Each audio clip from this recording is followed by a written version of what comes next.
This channel is supported by TrueFire. TrueFire is an online library of lessons from some of my favourite players. There's thousands of lessons on there. You can use the promo code JNC40 to get 40% off of any of their courses.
Part of this channel, I think, is about trying to share with you the things that bring me a little bit of kind of instant joy, and hopefully you can grab something from this, whether it's this preset specifically that you want, or maybe you can take a tip from it, but hopefully you do get a little something out of this channel. It's not just about me talking to a camera for the sake of it. Now, I keep getting people asking about the preset link. So if you're a person who's never seen updates, or more recently not seen updates, since the Elon scandal, I did have to change those links. So do feel free to drop me an email. I haven't said it in every single video because I don't want everyone to email at once, but there's no reason that you can't have the new link. If you do want to support the channel in some way, you could just rebuy or whatever, but I know that times are not the easiest, and the whole point of doing it in this way is that there's enough of you that have some small interest, and that you can do the kind of buying me a coffee type thing, and hopefully in that way you don't have to rinse your bank account to get some of these tones. Now let's dive in. I'll show you this preset. Shout out to Jack Gardner, actually. There's a video of him playing Ain't No Sunshine, which I found really enjoyable, and that was part of that little loop, but not very good. I think this one has become one of my sort of go-to presets for a few things, but sort of trying to create something from nothing, if you get what I mean. So on this right hand side here, I'm going to take off that croc because that's inappropriate, isn't it, on a public. Right, so snapshot 1, we're using a deluxe reverb, and on the right hand side here we've got, on the expression pedal, access to the ambient,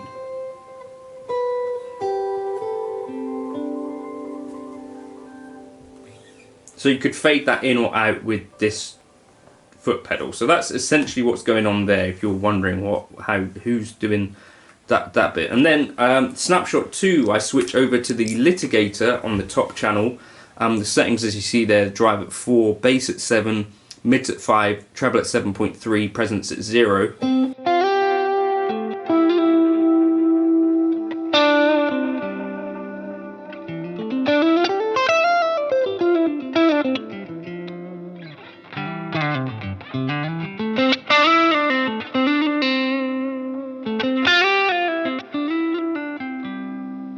And this is, if you have this listen button off, so not lit,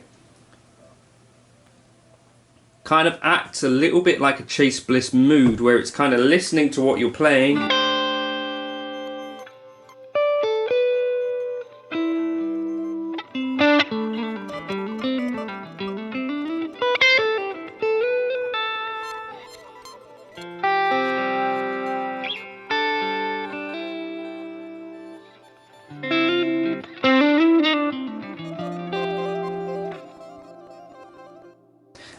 And you know, can give you like a little bit of sort of like automatically generated accompaniment. So what is happening up here, we got the Scream 808 going into, on snapshot 1, into a deluxe reverb, drive at 4.2, bass at 5, mids at 5, treble at 5, presence off.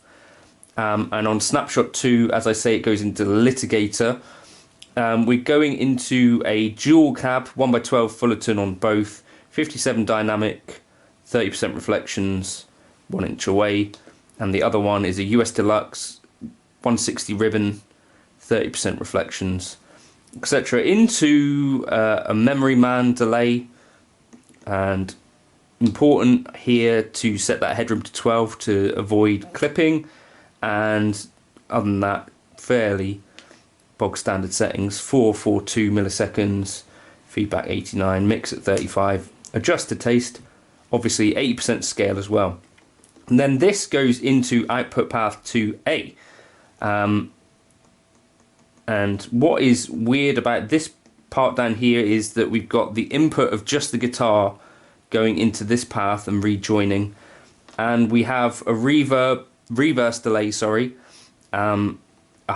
mix, a dual delay, which the settings change with this, but that can like freeze what you're listening to, and into a glitch delay, and into a tremolo auto pan. What I think we could also do down here, we could even throw it into a Searchlight's reverb, and this could give us something even cooler, possibly, if we have a nice long decay. And then after that it goes into the looper.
And that to me is just so much fun. It was initially inspired by Joey Landreth's Drive All Night preset that you put in that pedal show, but even that I think is actually playing pre-recorded loops on the Chase Bliss stuff, whereas this is kind of like live and dynamically sort of listening.